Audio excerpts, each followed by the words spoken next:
This video is focused on real numbers and is brought to you by Azu Big Bang of knowledge.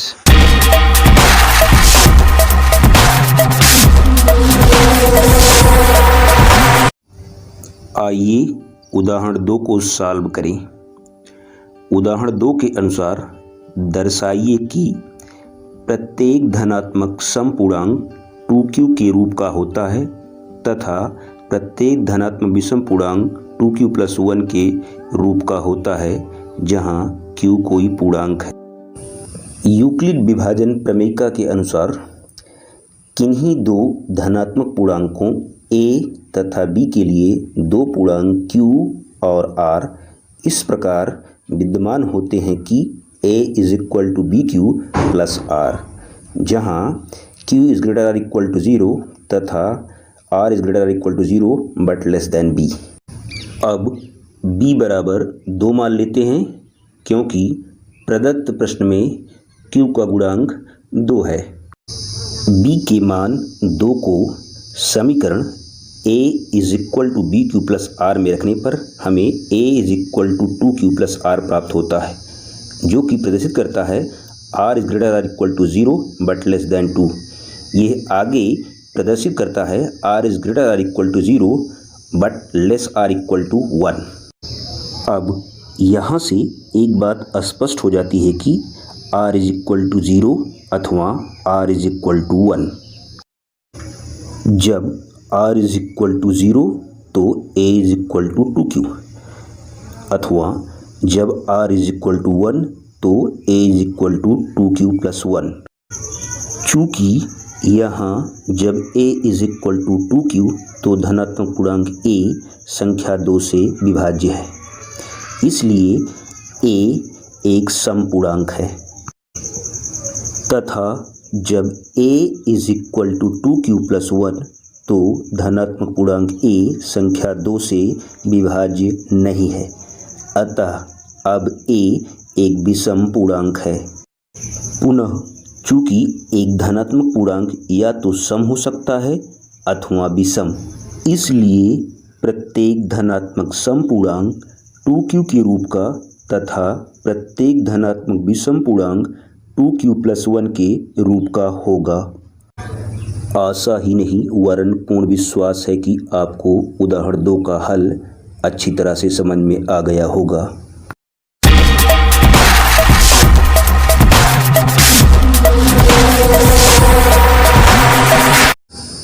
उदाहरण 3 के अनुसार दर्शाइए कि एक धनात्मक विषम पूर्णांक 4q + 1 या 4q + 3 के रूप का होता है जहां q कोई पूर्णांक है। आइए अब इस प्रश्न को हल करें।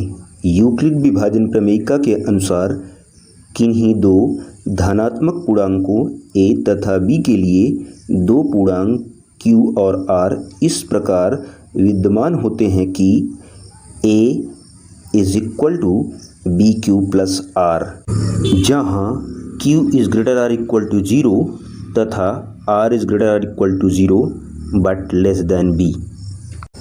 अब b बराबर 4 लेते हैं क्योंकि प्रदत्त प्रश्न में q का गुणांक 4 है। जब b के मान 4 को संबंध a = bq + r में रखते हैं तो हमें a = 4q + r प्राप्त होता है, जो कि प्रदर्शित करता है r ≥ 0 बट लेस देन 4। यह आगे प्रदर्शित करता है r = 0 बट लेस r = 3। अब यहाँ से स्पष्ट है कि r का मान 0, 1, 2 तथा 3 हो सकता है।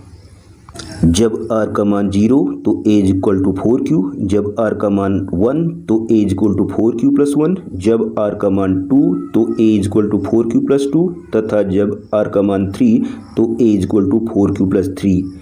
चूँकि यहाँ जब a = 4q या a = 4q + 2 तो धनात्मक पूर्णांक a संख्या 2 से विभाज्य है, इसलिए a एक समपूर्णांक है। और जब a = 4q + 1 या a is equal to 4q+3 तो धनात्मक पूर्णांक a संख्या 2 से विभाज्य नहीं है।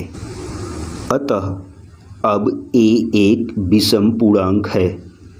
इस प्रकार उपर्युक्त से स्पष्ट है कि प्रत्येक धनात्मक विषम पूर्णांक किसी पूर्णांक q के लिए 4q+1 या 4q+3 के रूप का होता है।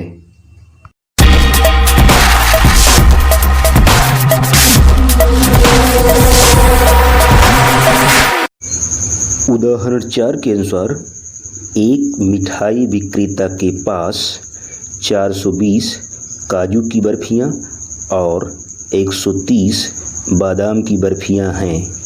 वह इनकी ऐसी ढेरियां बनाना चाहता है कि प्रत्येक ढेरी में बर्फियों की संख्या समान रहे तथा ये ढेरियां बर्फी की परात में न्यूनतम स्थान घेरें।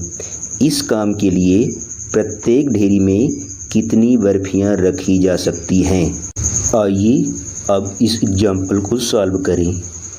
प्रदत्त प्रश्नानुसार प्रत्येक ढेरी में बर्फियों की अधिकतम संख्या ज्ञात करने के लिए यूक्लिड विभाजन एल्गोरिथ्म का प्रयोग करके 420 और 130 का HCF या मासा ज्ञात करते हैं।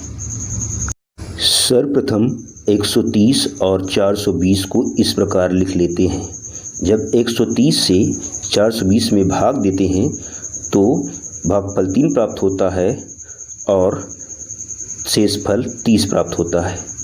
इस शेषफल से जब हम 130 में भाग देते हैं तो भागफल 4 प्राप्त होता है और शेषफल 10 प्राप्त होता है। जब हम इस 10 से पहले शेष 30 को भाग देते हैं तो भागफल 3 प्राप्त होता है और शेष 0 प्राप्त होता है। इस प्रकार अंतिम भाजक 10 हमारा अभीष्ट HCF होगा। दिए गए प्रश्न में इस प्रकार मिठाई विक्रेता 10-10 बर्फियों की ढेरी बना सकता है। आई होप आपको एग्जाम्पल 2 और एग्जाम्पल 3 के सॉल्यूशंस अच्छी तरह से समझ में आ गए होंगे।